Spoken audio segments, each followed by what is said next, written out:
Eu sou dos irmãos com a graça e a paz do Senhor, amém? Vamos abrir aí, abra sua Bíblia em Hebreus, capítulo 13. Só que antes a gente vai dar alguns avisos, tem uns avisos aí, né, Ana Márcia? Os avisos da semana. E também tem algumas pessoas nos visitando essa noite aqui, é isso? Não chegou os nomes aqui, mas a gente vai descobrir aí os nomes, amém?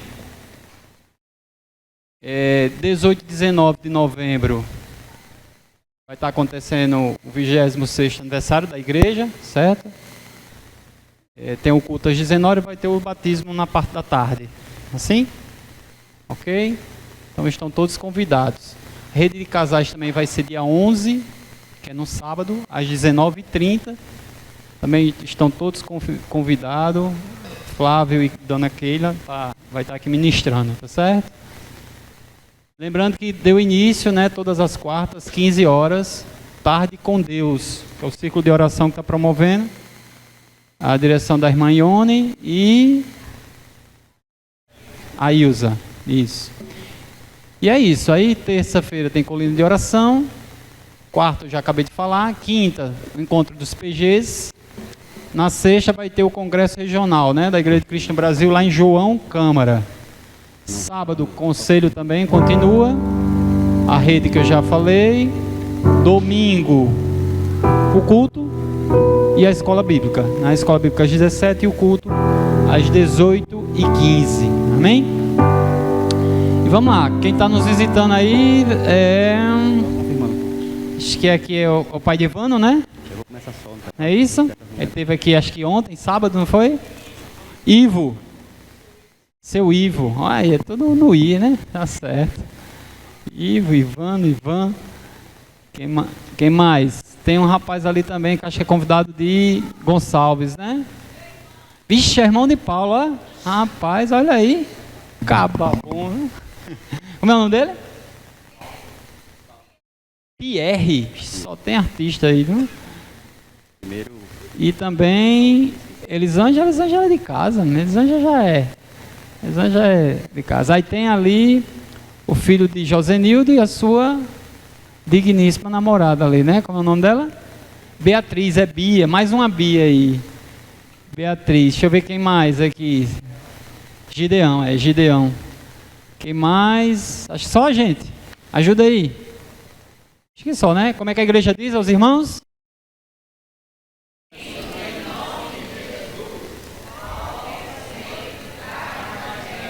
Parece que o povo não lanchou não, mas tá bom, deu certo, né? Amém. Então vocês são muito bem-vindos. Voltem sempre, tem mais um aviso. E hoje tem cantina aí. Hoje é lasanha de carne, certo? Com refri ou suco. Aceita Pix, espécie, cartão. Amém? É um bocado de aviso, né?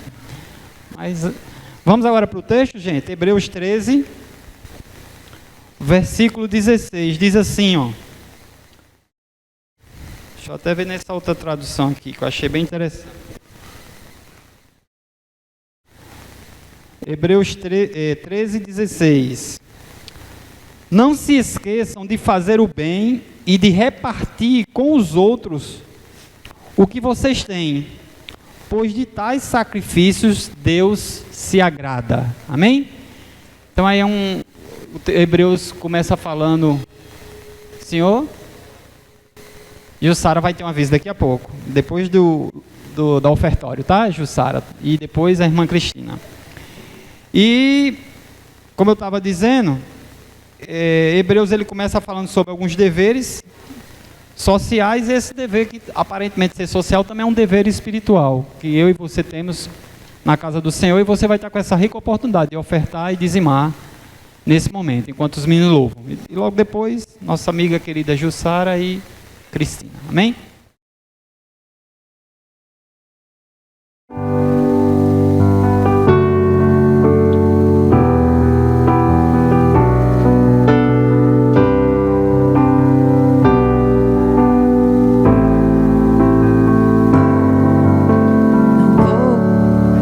Não vou calar meus lábios, vou profetizar, manifestar a graça e abençoar quem Deus quer libertar.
fecharão, e a cidade é de ouro puro,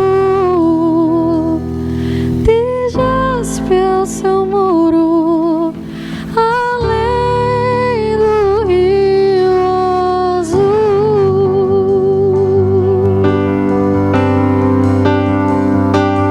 Morte e choro, tristeza e dor, nunca mais, nunca mais.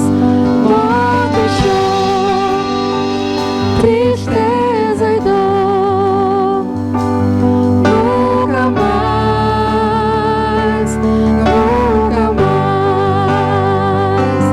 Morte e choro, tristeza e dor, nunca mais, nunca mais.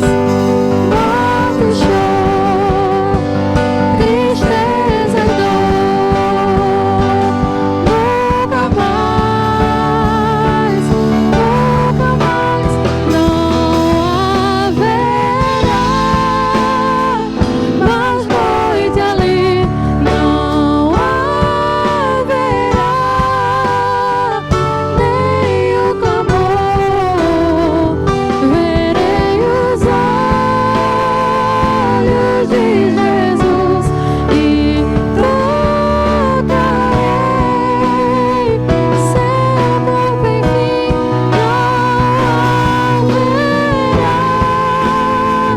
Não haverá mais noite ali, não haverá nem o clamor. Verei os olhos de Jesus e focarei, céus têm fim. As nações andarão em sua luz, e as portas jamais se fecharão,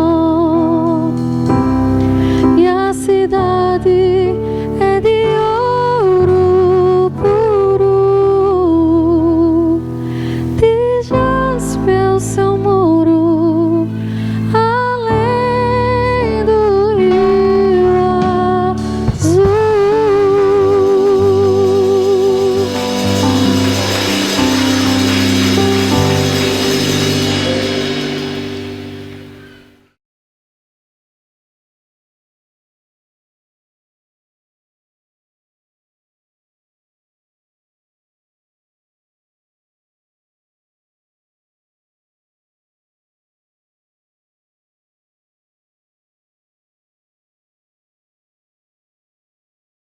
Boa noite a todos.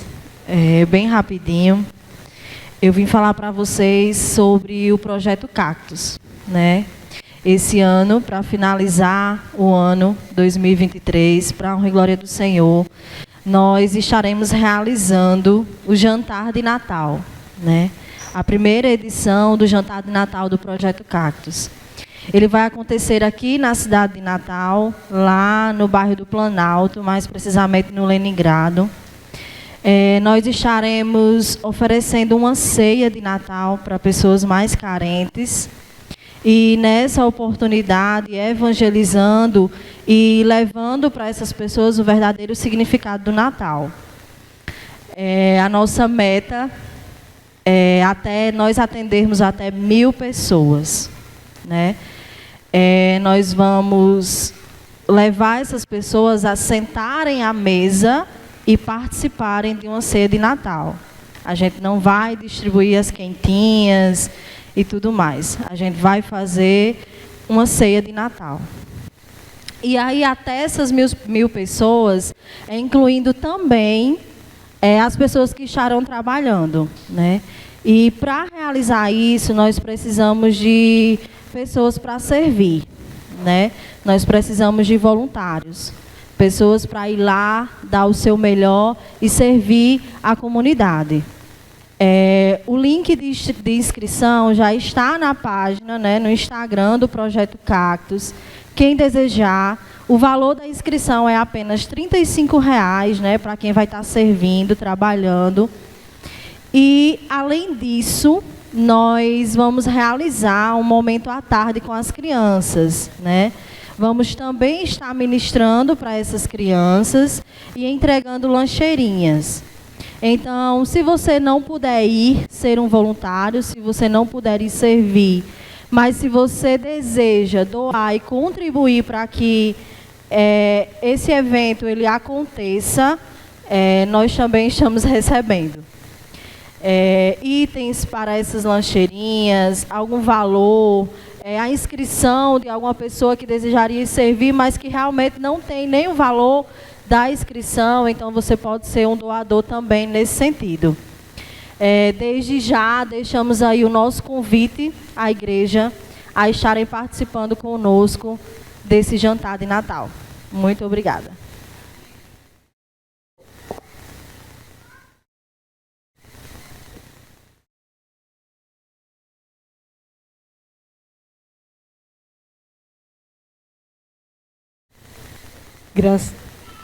Graça e paz.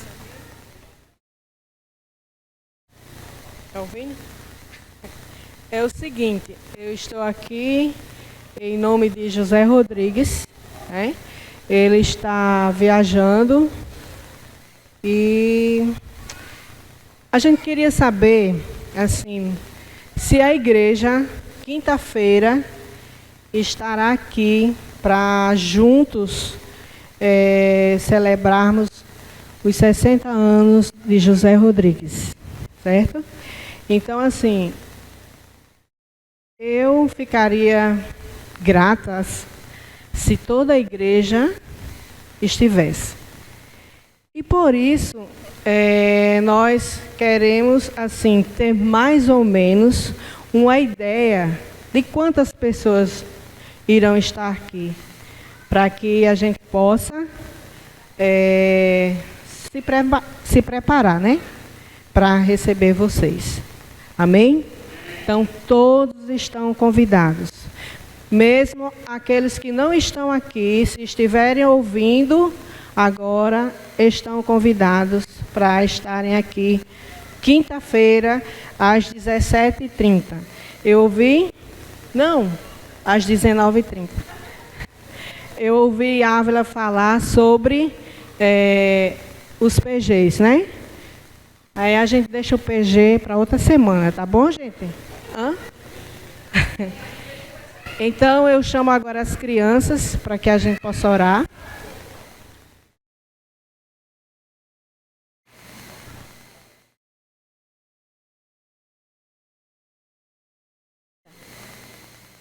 Vamos orar pelas crianças, pela oferta e pelo pastor Gerson.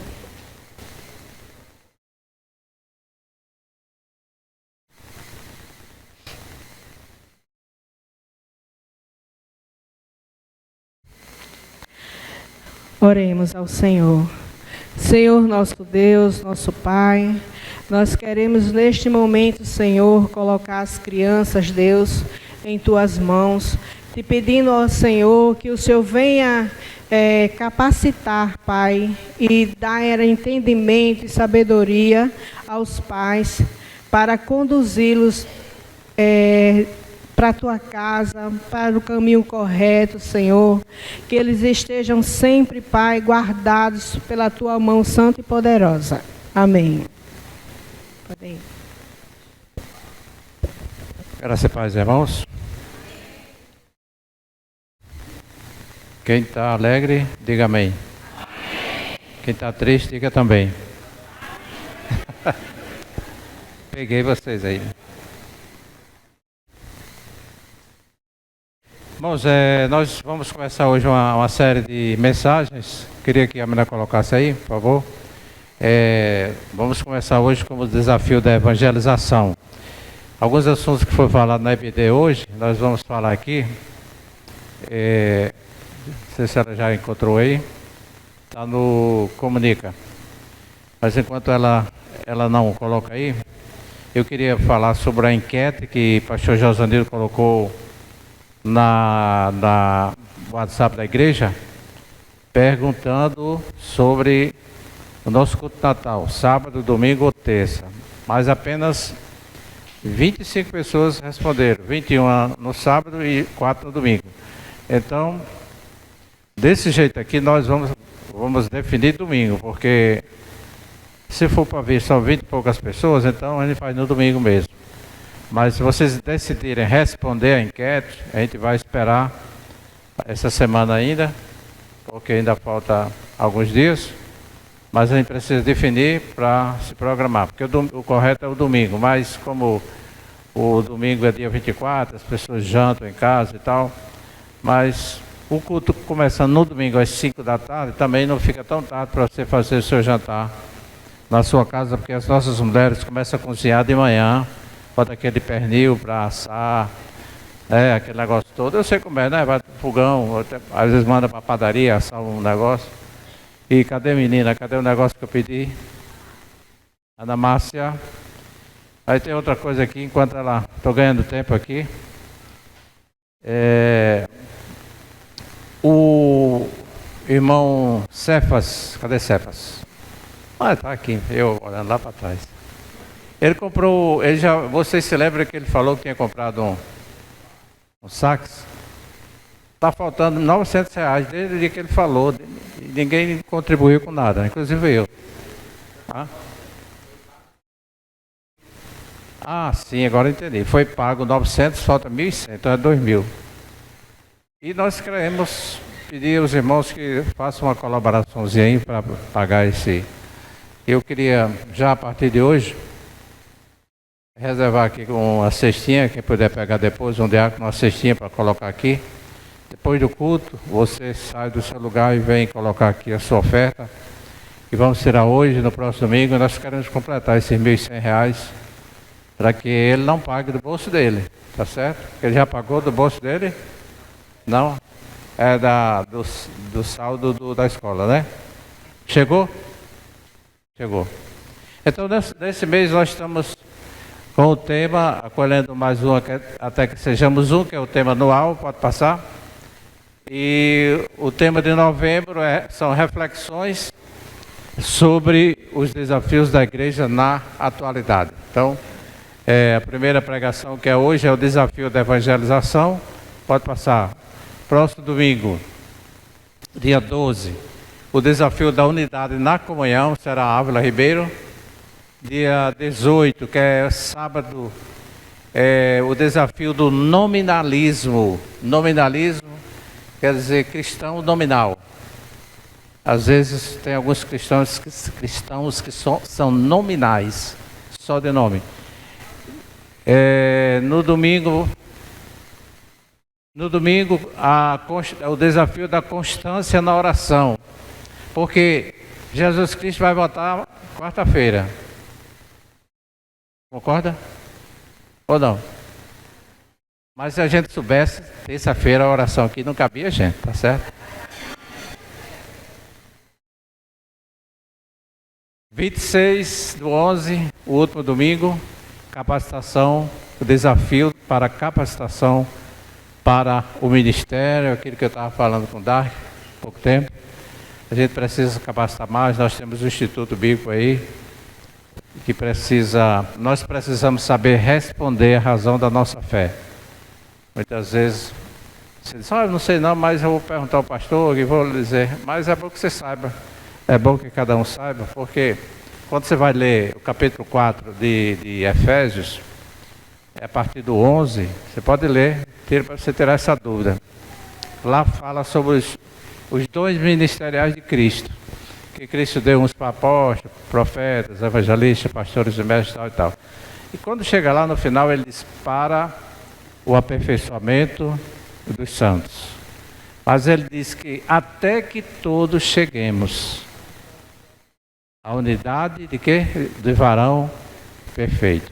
Então, até que todos cheguemos, quer dizer que esse conhecimento é para ser para todos. Não só para os pastores, mestres e apóstolos, evangelistas. Esse conhecimento é para ser para todos. Se todos se dedicarem a aprender, a igreja vai saber tudo, vai receber tudo de uma só vez. Então, até que sejamos um também no conhecimento da palavra. Amém? Que Deus abençoe, obrigado. Vamos então falar hoje sobre o desafio da evangelização. Primeiro texto, 2 Timóteo, capítulo 4, versículo 2. Pregue a mensagem, insista em anunciá-la, seja no tempo certo ou não. Procure convencer, repreenda, anime e ensine com toda a paciência. Vamos repetir? Todo mundo aí? Acho que essa tradução talvez seja diferente. Vamos lá? Prega a palavra, esteja preparado, a tempo e fora de tempo. Repreenda, corrija, exorte com toda a paciência e doutrina. Para quem é essa palavra? Só para mim? Para todos, né? Paulo estava ensinando a Timóteo. Ele pede para ele que ele faça isso. Então, para desenvolvermos, irmãos, esse assunto de hoje, nós queremos apresentar algumas proposições sobre a relação entre a igreja e o evangelismo. Eu estava falando essa semana acho que foi ontem, de homens aqui, como é que chama? No encontro de homens, que ultimamente, a nossa igreja não tem consagrado evangelistas, mas presbíteros, diáconos, pastores, mas o evangelista está em baixa quantidade de evangelistas. Então, precisamos de pessoas que evangelizem, pessoas que se dediquem à evangelização. Então, a primeira coisa que eu queria falar para vocês é que a igreja, nossa igreja, a igreja do Senhor, ela é edificada sobre o Senhor Jesus Cristo e o ministério apostólico da palavra de Deus. Sempre devemos pregar aqui a palavra de Deus.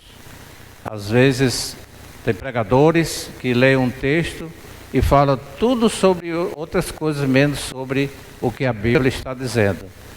Então, nós precisamos pensar nisso e precisamos ver se os nossos pregadores pregam a palavra de Deus. Em segundo lugar, os não crentes, não sei se tem algum nessa noite aqui, podem estar presentes, porque a igreja não é conduzida como uma reunião fechada, exclusiva e privativa. A igreja tem as portas abertas. Amém? Isso aí está lá em 1 Coríntios, capítulo 14, 23, que diz. Vamos lá, irmão. Mais rápido. Assim, se toda a igreja se reunir e falar em línguas, e alguns não instruídos ou descrentes entrarem, não dirão que vocês estão loucos? Então precisamos, nesse momento, falar palavras inteligíveis, palavras que as pessoas entendam. Ele não é contra o dom de línguas, lógico. Ele disse: eu falo mais línguas do que todos vocês, Paulo falou. Mas nesse momento de instrução da palavra, não adianta eu ficar aqui em cima falando em línguas. Eu tenho que falar essa palavra que nós estamos falando agora. Falar da Bíblia, da palavra de Deus. Em terceiro lugar, as atividades da vida da igreja devem ser sempre edificantes.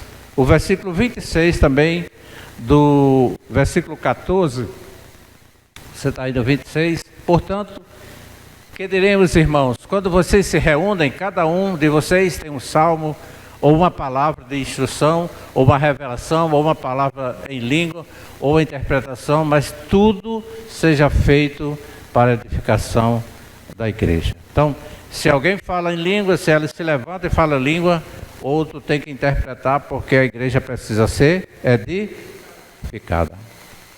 Não adianta só alguém ficar falando em língua, porque falar em língua edifica a si mesmo. Em quarto lugar, a palavra do Evangelho que converte os que ainda não creram, é a mesma palavra que edifica a igreja e edifica os crentes. Então, como foi falado na EBD hoje, nós não devemos ter uma palavra específica para a pessoa que está aqui. Nós pregamos a palavra e ela vai servir para os crentes e para os não crentes. A palavra de Deus, ela toca em qualquer coração. Ela tem poder para isso. Vocês creem nisso? O cristianismo não tem duas mensagens, uns para os não crentes e outra, uma mensagem adicional só para os crentes. Os não crentes que frequentam a igreja bíblica ouvirão as boas novas salvadoras de Jesus Cristo. Então nós pregamos a mensagem do Evangelho. Quem estiver aqui vai ouvir, e se Deus tocar no seu coração, ele vai se converter e outros serão edificados. Quando alguém se filia à igreja, né, é o resultado já desse evangelismo, dessa palavra pregada. Portanto, as igrejas devem ser sempre abertas e acolhedoras aos novos cristãos. E isso significa, irmãos, que uma congregação madura será flexível e acolhedora para com os novos membros, as novas pessoas que estão chegando e muitos que ainda são fracos na fé, que precisam ser bem recebidos, bem tratados, bem cuidados, ensinados, para que eles possam crescer como nós já crescemos na fé em Jesus Cristo. Então, tais membros novos estão todos, aliás, todos nós membros estamos todos comprometidos com a salvação da humanidade, pois essa foi a própria missão de Cristo, como está escrito em 1 Timóteo 1:15.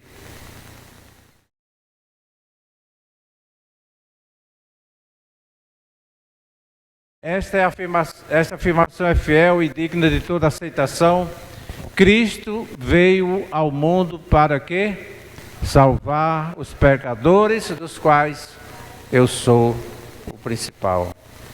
Então a palavra é para essas pessoas, todos nós. Mas preste bem atenção, um santo amontoado de pessoas, se forem não comprometidas com o evangelho mundial, não é santo, não é sagrado, pois seus membros não são como Cristo. Deu para entender, irmãos? Precisamos ser parecidos com Cristo, comprometidos, totalmente comprometidos, da cabeça aos pés. Da cabeça aos pés. O Senhor nos quer como todo. O Senhor não quer só nossa mão, nosso pé, nosso braço direito, nosso braço esquerdo. Ele quer, acima de tudo, o nosso coração. Porque quando nós temos o coração naquilo, nós fazemos com toda alegria, com todo esforço. O Novo Testamento... no Novo Testamento, o foco e a dinâmica do crescimento não são a igreja em si, mas a palavra do Evangelho. Essa palavra que precisa ser pregada. Insista a tempo e fora de tempo.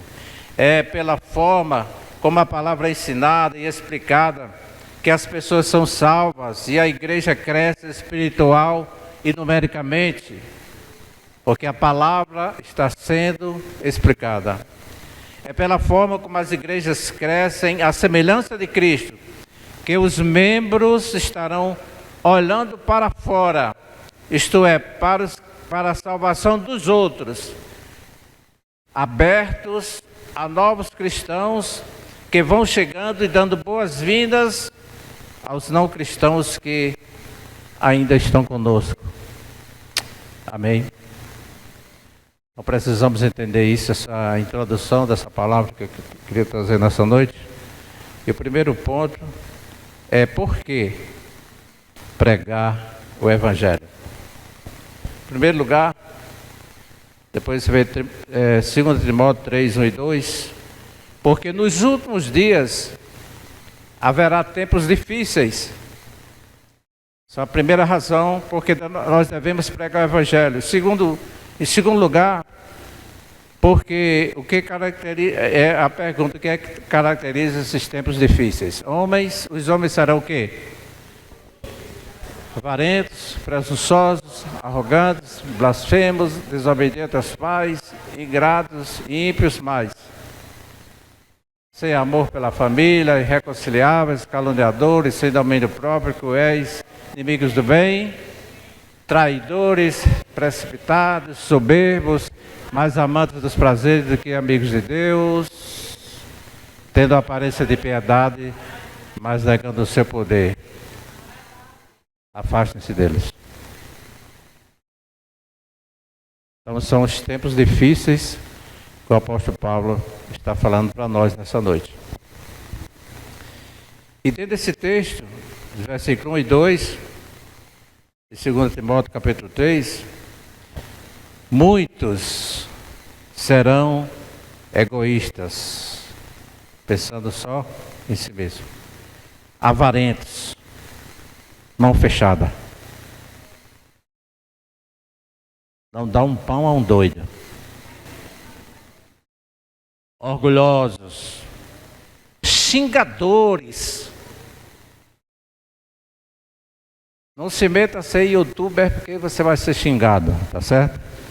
Ingratos, desobedientes aos pais. E essas pessoas não terão respeito pela religião. Não terão. Por isso que os tempos são difíceis. E em segundo lugar, 2 Timóteo 3:3, eles não terão amor pelos outros, serão duros, caluniadores, incapazes de se controlarem, violentos, inimigos do bem.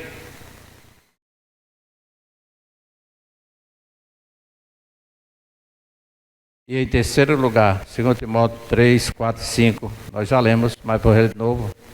Serão traidores, serão atrevidos, cheios de orgulho, amarão mais os prazeres do que a Deus, parecerão ser seguidores da nossa religião, mas com as suas ações negarão o verdadeiro poder dela. E Paulo diz, fique longe dessas pessoas. Observamos, irmãos, aqui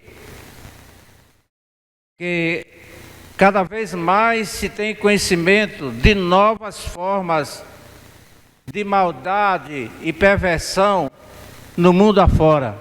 E nós vemos isso todos os dias na TV. Tem sido assim desde a queda do pecado lá no Jardim do Éden. Não vou falar sobre isso, que é lá em Gênesis 3. E a história documenta fartamente a crueldade que existe em todas as épocas das pessoas. Contudo, irmãos, desde a Revolução Industrial, quem estudou sabe, novas tecnologias ampliaram o poder humano para o bem e também para o mal. No século XX, a ciência se multiplicou, as distâncias foram encurtadas e o tempo das mudanças foi acelerado. E você disse, já terminou o dia? Você não tem mais tempo para nada? Irmão, quando é que você vai fazer uma vitamina? Estou sem tempo. Vamos fazer uma oração lá em casa? Estou sem tempo. Ninguém tem mais tempo. Não vai para o culto de oração não? Hoje não dá não, estou sem tempo.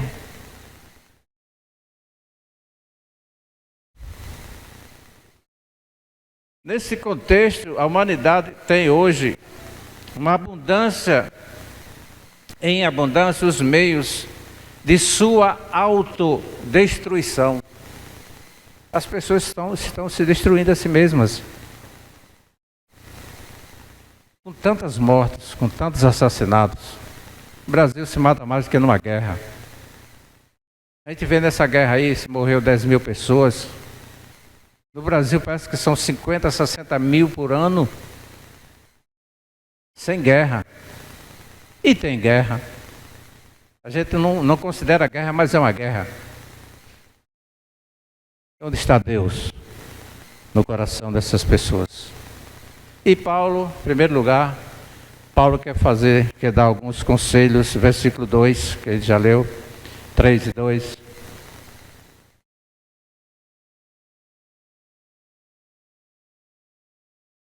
Segundo Timóteo 3 e 2.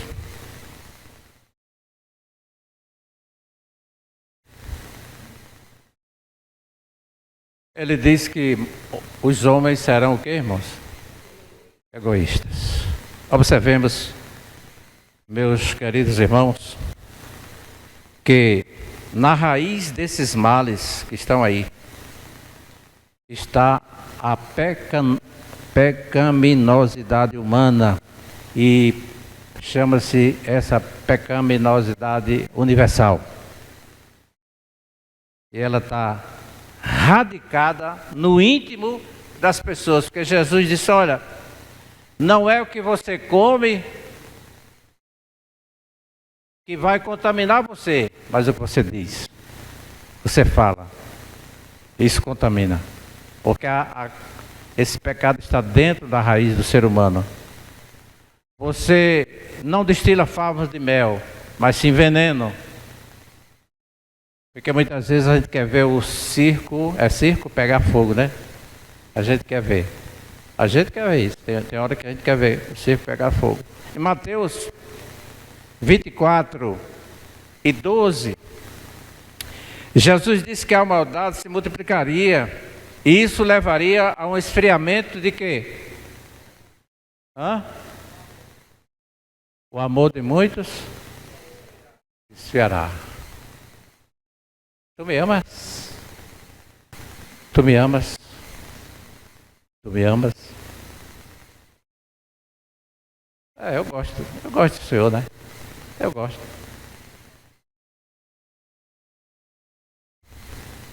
Quem pode dizer que ama verdadeiramente a uma pessoa aí? Eu amo, diga aí. Quem? Diga a pessoa. Não, você está ao lado da esposa, você tem que dizer que ama a sua esposa.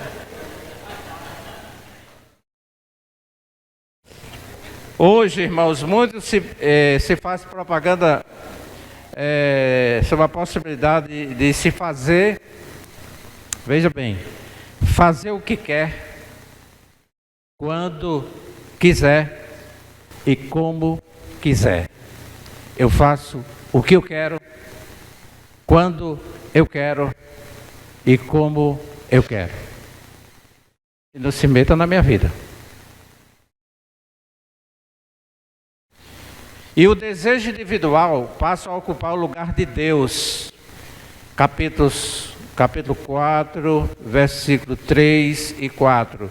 Esse desejo individual passa a ocupar o lugar de Deus sem ter capacidade para isso. Pois virá o tempo em que não suportarão a sã doutrina, ao contrário, sentindo coceira nos ouvidos. Eu vou estar lá ouvindo um pregador pregado, quer saber do evangelho? Juntarão mestres para si, porque disse, eu cuido da minha vida. Eu não vou precisar de ninguém pregue para mim, não. Segundo os seus próprios desejos. Esse homem é um Deus, quer ser Deus.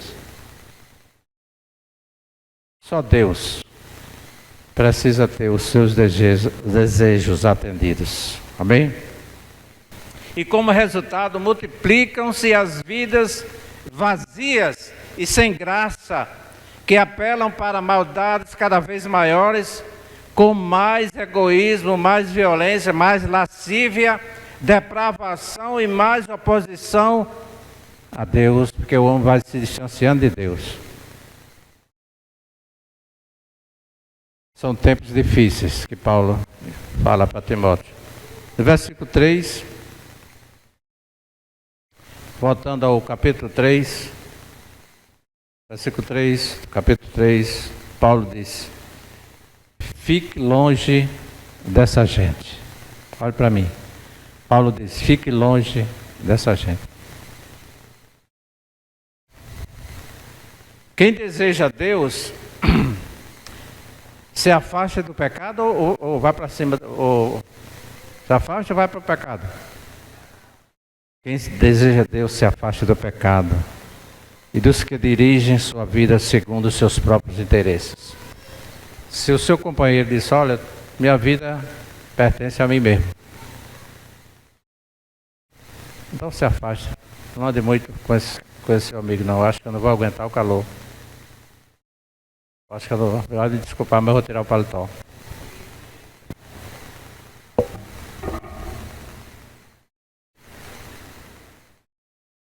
Obrigado, pastor.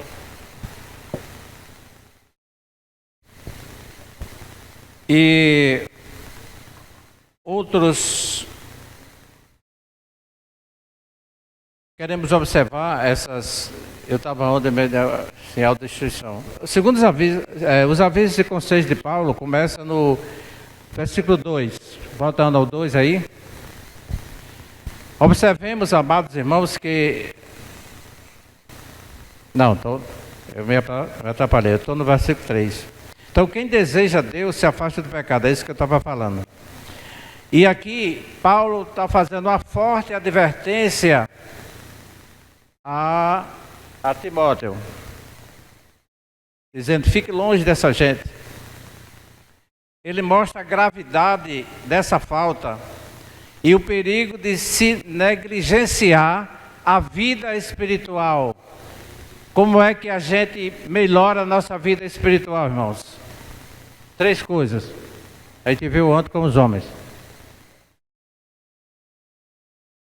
Estudando a palavra, orando e... Você lembra? Rapaz, é difícil esquecer. Até eu esqueci.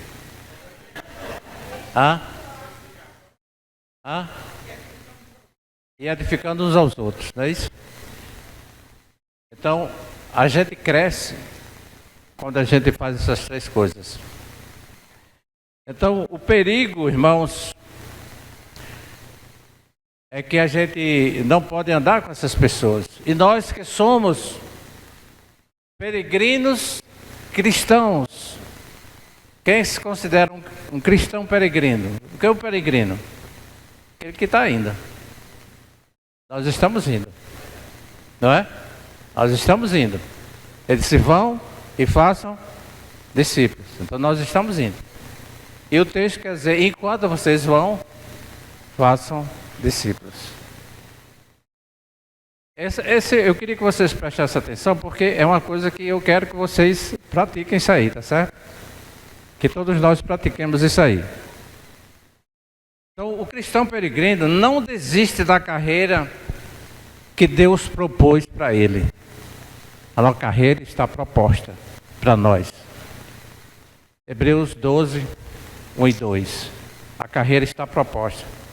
E precisamos nos manter dignamente em todas as circunstâncias. Quem está entendendo o que eu estou falando? Amém? Então é bom lembrar que o Evangelho não significa que viveremos numa bolha protegida.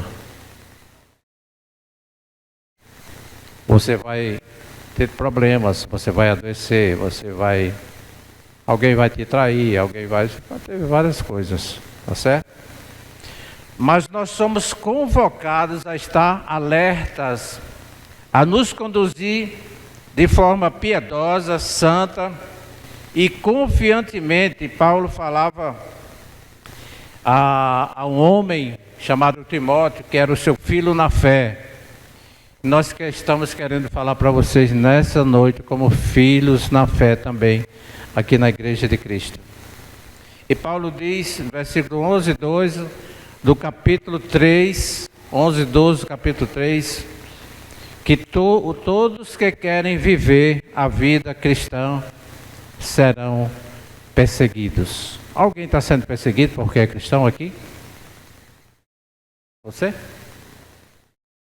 Só um? 2? 3, 4, misericórdia. Não era todo mundo, não? Todos que querem viver piedosamente, em santidade, você vai ser perseguido. Obrigado. Então, irmãos, muitas vezes nem a igreja de hoje entende que a perseguição é uma parte normal da vida cristã. Quando se fala na política, vamos atacar os crentes, todo mundo começa a se juntar e dizer, vamos orar. Aí vem perseguição. Mas isso é normal. Para a gente deve ser normal. É uma parte normal da vida cristã e com muitos dos problemas que enfrentamos, que advém de fato,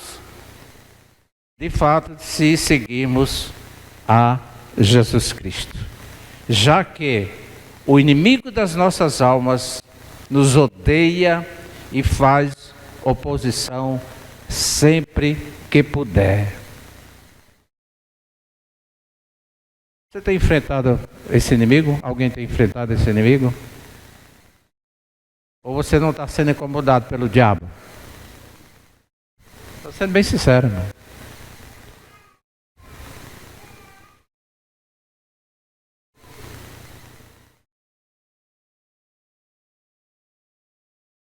Talvez,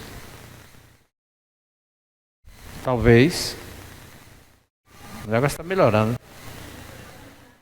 Talvez a gente não está mexendo na caixa de marimbondo. Quem já foi mordido por marimbondo? Aí agora tem muita gente. Isso é bom. Mas às vezes a gente não quer mexer, né? Quando o cara diz, olha, fulano vai pro PG. Ele vai pro PG hoje. A Ávila convidou. Cuidado que ele é do candomblé. Você já fica? Eu quero mexer na caixa de marimbondo. Eita, eu tô no ar. Mas nós pensamos assim mesmo. Nós pensamos assim. Porque quando Jesus disse que as portas do inferno, elas não vão prevalecer contra quem? A igreja. Isso quer dizer, a gente vai lá. Não é que ela vem, a gente vai lá. E isso é evangelizar, isso é missão. Viu, Dá? Isso é missão. A nossa ligação com Jesus, ela vai nos capacitar a viver debaixo dos valores do reino de Deus. E não desses valores mesquinhos que a vida atual nos oferece. Mas isso não é algo popular.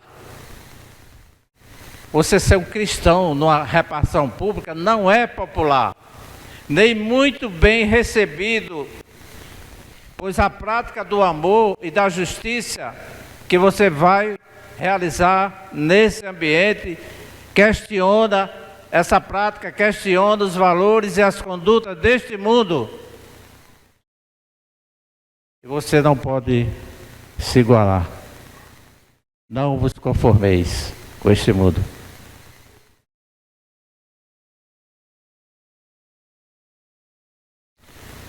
Porém, o nosso Deus é maior. Quantos podem dizer glória a Deus? Ele nos livra e acompanha cada um de nós em todas as situações. Deus está conosco. Então vá, prega a palavra, insista, a tempo, fora do tempo. Vá, faça isso. A Bíblia, as Escrituras Sagradas, que Timóteo aprendeu a conhecer desde a infância, são de vital importância para o seguidor de Jesus Cristo. É o nosso manual. Quem assistiu o fio de Eli. O livro de Eli. O livro de Eli. Você quer passar o que Eli passou? Ele estava com a Bíblia toda aqui, ó. E essa Bíblia hoje que a gente lê, que é, me ajuda aí o nome? King James. Quem assistiu o filme sabe. A King James, a história da King James. Terceiro lugar, não sei como é que está, não estou olhando a hora não, viu pessoal? Ali é 4 horas e pouco. As Escrituras Sagradas, sim, versículo 15 do capítulo 3. As Escrituras Sagradas.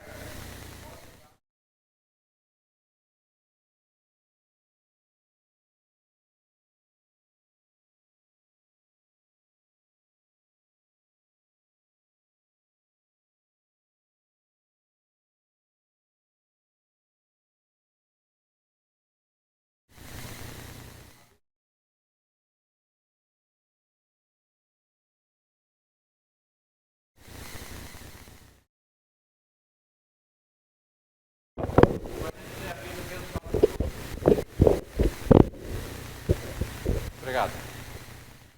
Então a palavra de Deus, quer que diz no versículo 16? Porque desde criança, toda a escritura é essa aí.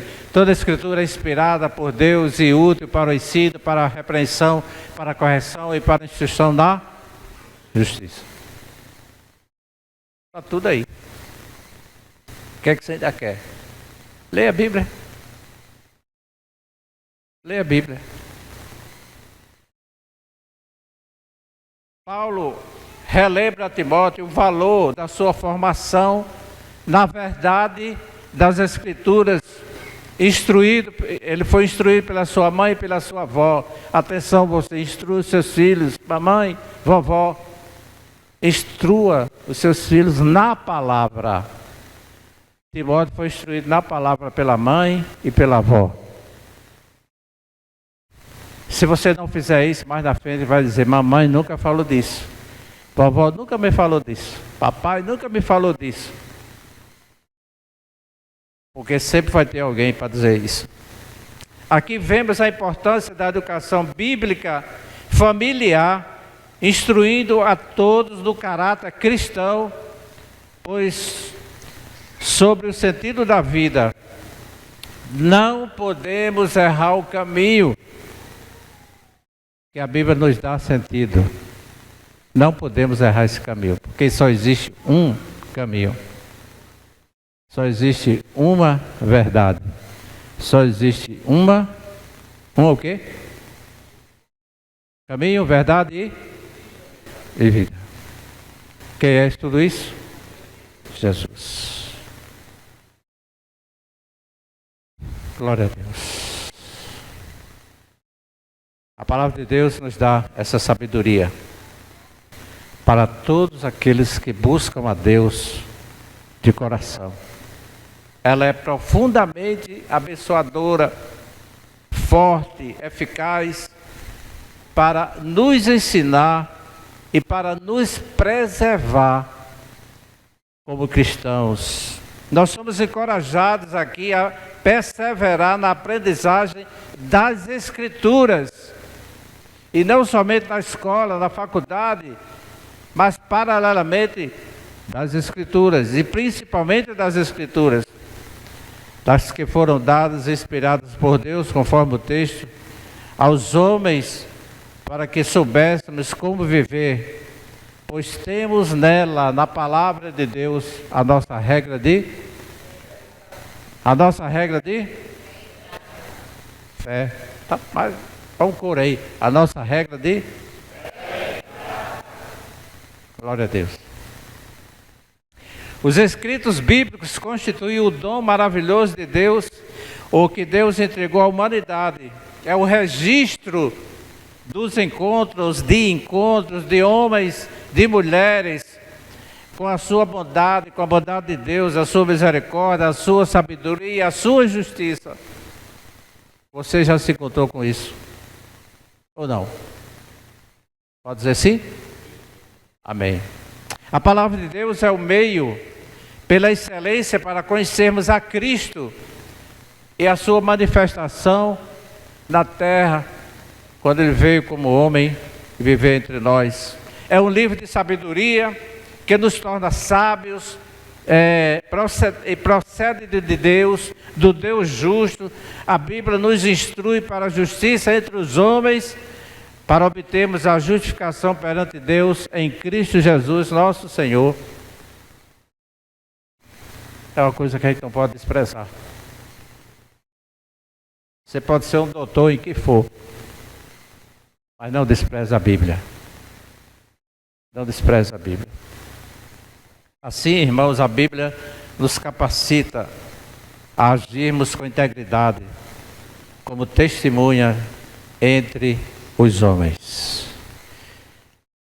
Quarto lugar e último lugar, capítulo 4, versículos 1 e 2 de 2 Timóteo. Paulo ordena veemente a Timóteo e a todos nós. Esse texto é um texto lindo que nós podemos... Quem pode ler comigo, todos vocês? Na presença de Deus, de Cristo Jesus, que há de julgar vivos e os mortos, por sua manifestação e por seu reino. Eu exorto.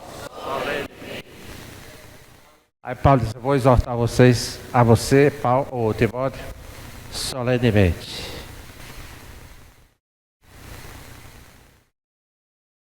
Na presença de Jesus Cristo, que julgará os vivos e os mortos. Eu exorto você com firmeza, solenemente. Diz o seguinte, versículo 2. Ele já leu no começo, mas vamos ler de novo. Pregue a palavra, esteja preparado o tempo todo.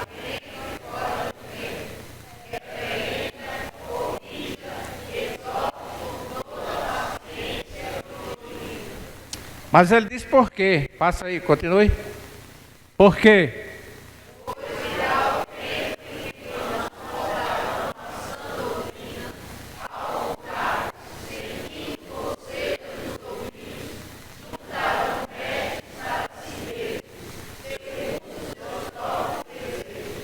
Pode passar.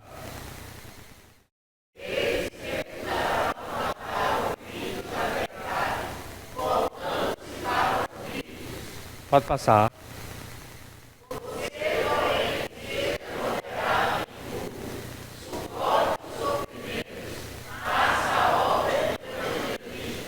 Fazer.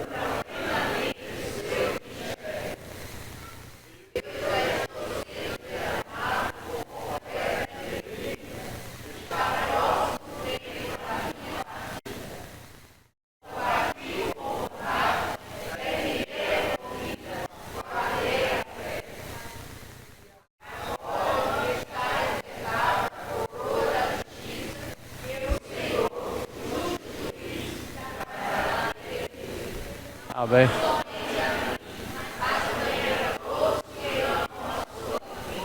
Precisa mais nem eu pregar, viu, irmão? Não, aí tá até ali.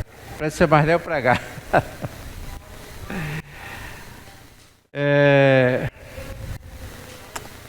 Acontece o seguinte. Ele estava sabendo que Jesus vem. Jesus vem.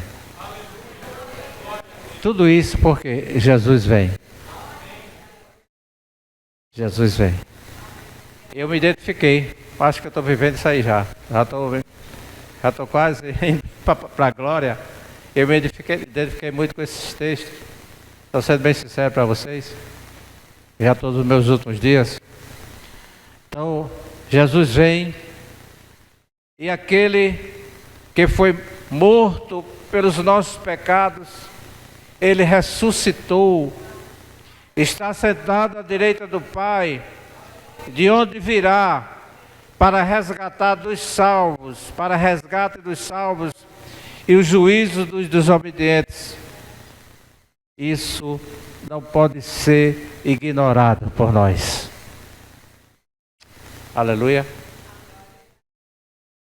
Por isso que ele disse: ordeno com toda a firmeza. A mensagem de Deus é central, irmãos.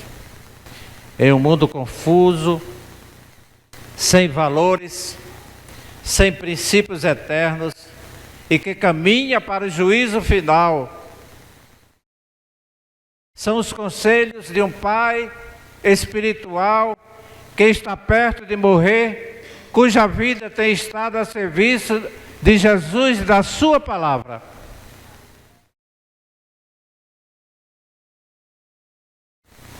Por isso que ele diz: faça isso em todo o tempo. Cabe a mim e a você aproveitar a oportunidade e testemunhar as boas notícias de salvação em Cristo Jesus, nosso Senhor. Porque, irmãos, haverá momentos em que essa pregação vai dar um bom fruto se você persistir. Você vai ver os frutos. Mas muitas vezes as pessoas não vão querer ouvir o que a Bíblia nos compartilha. No versículo 3 que a gente já leu, diz que as pessoas não vão dar muita atenção ao verdadeiro ensino. Porque o mal-estar acompanha a humanidade desde as suas origens. Inseguros e angustiados, os homens e mulheres buscam remédio para os seus terrores.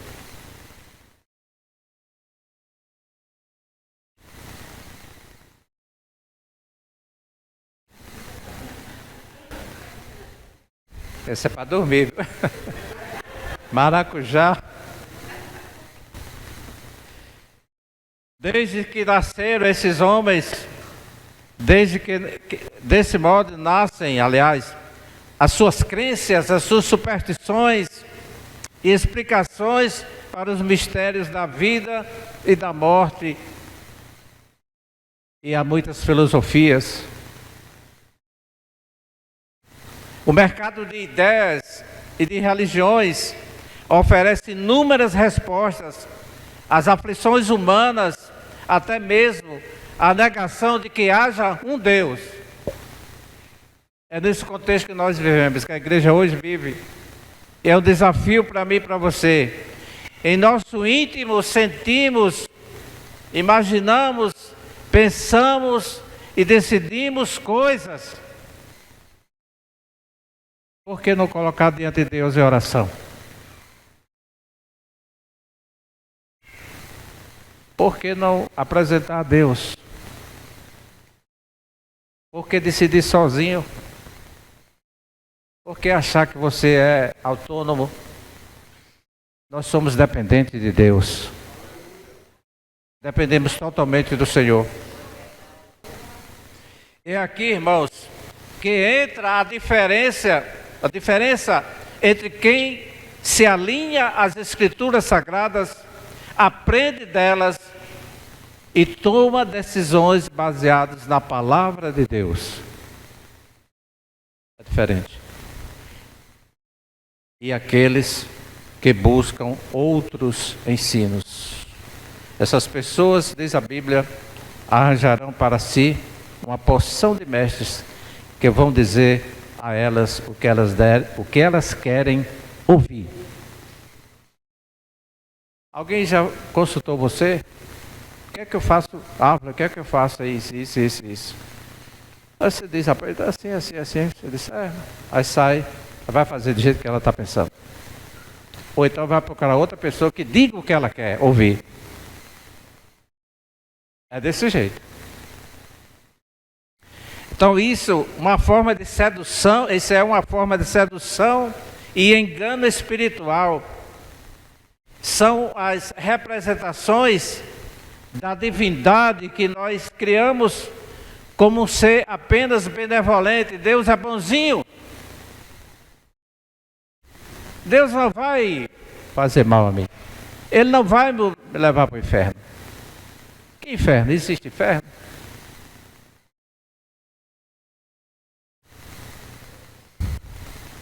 Ou então, esses ensinos podem negar os ensinamentos básicos sobre o pecado humano, a pecaminosidade humana e a necessidade de arrependimento.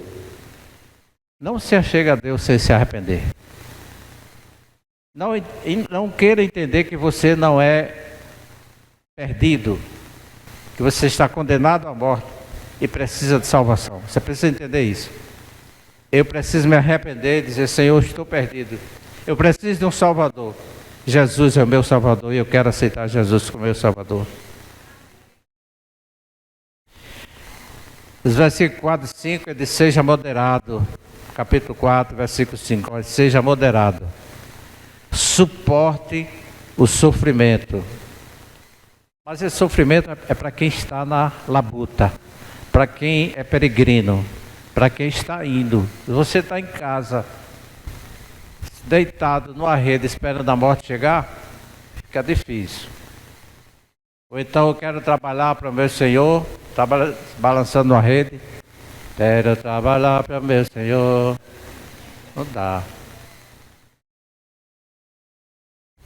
Quando Jesus disse: vão e façam discípulos, eu estou com vocês todos os dias, é porque você está indo, não é porque você está parado, não.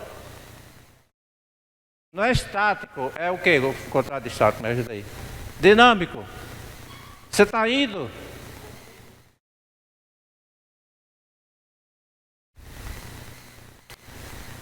Seja moderado, suporte o sofrimento, faça o trabalho de um evangelista ou pregador do Evangelho. Cumpra plenamente o seu. O que é plenamente? Pleno? Total. Cumpra totalmente o seu ministério.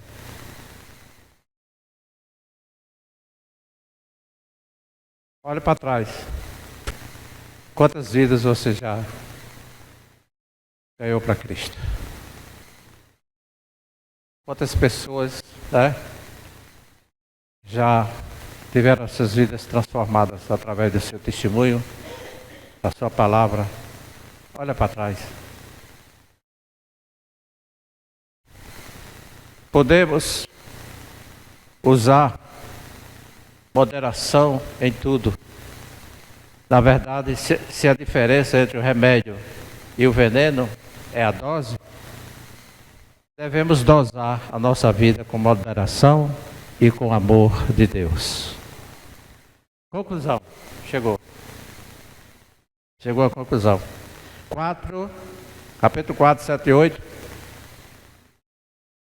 Já lemos, mas vou ler de novo.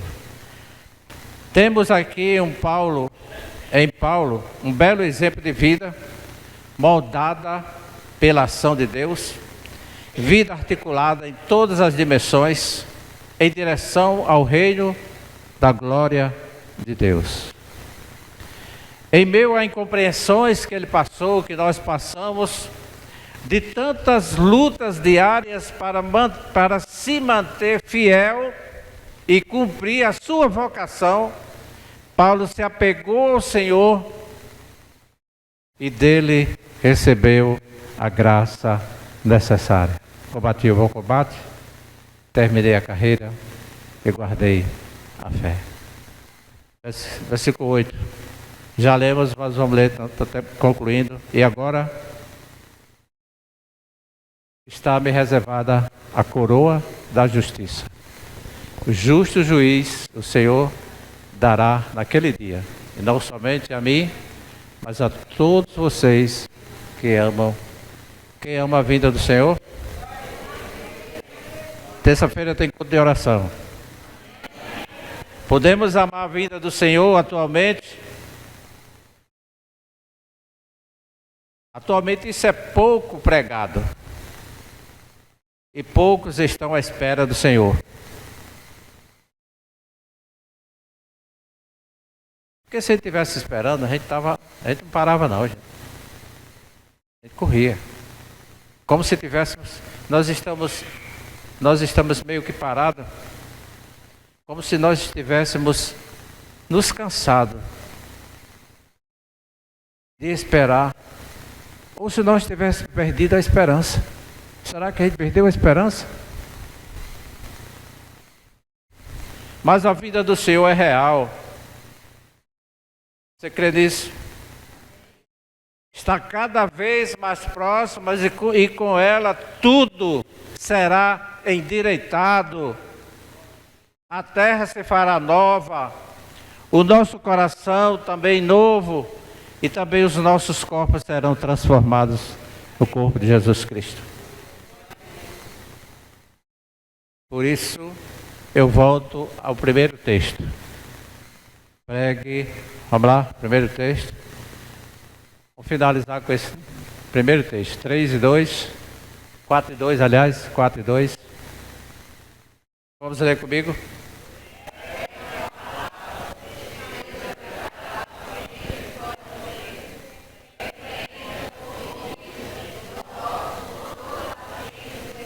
Mensagem da cruz. Amém? Então você leu para você mesmo. Foi? Você leu a palavra vem e volta para a gente, certo? Receba essa palavra em nome de Jesus. Que o Senhor nos abençoe. Vamos cantar a mensagem da cruz mais uma vez. Rude Cruz, 291 da harpa, todo de pé. Que o Senhor Jesus nos abençoe abundantemente. Que tornemos os nossos pés formosos por anunciar as boas novas, conforme está em Romanos 10 e 15. Quão formosos são os pés dos que anunciam as boas novas. Deixa teus pés ser formosos. Prega a palavra. Fica aqui para vocês o desafio da evangelização. Amém? Esse Rude Cruz é uma música que eu carrego há muitos anos no meu coração.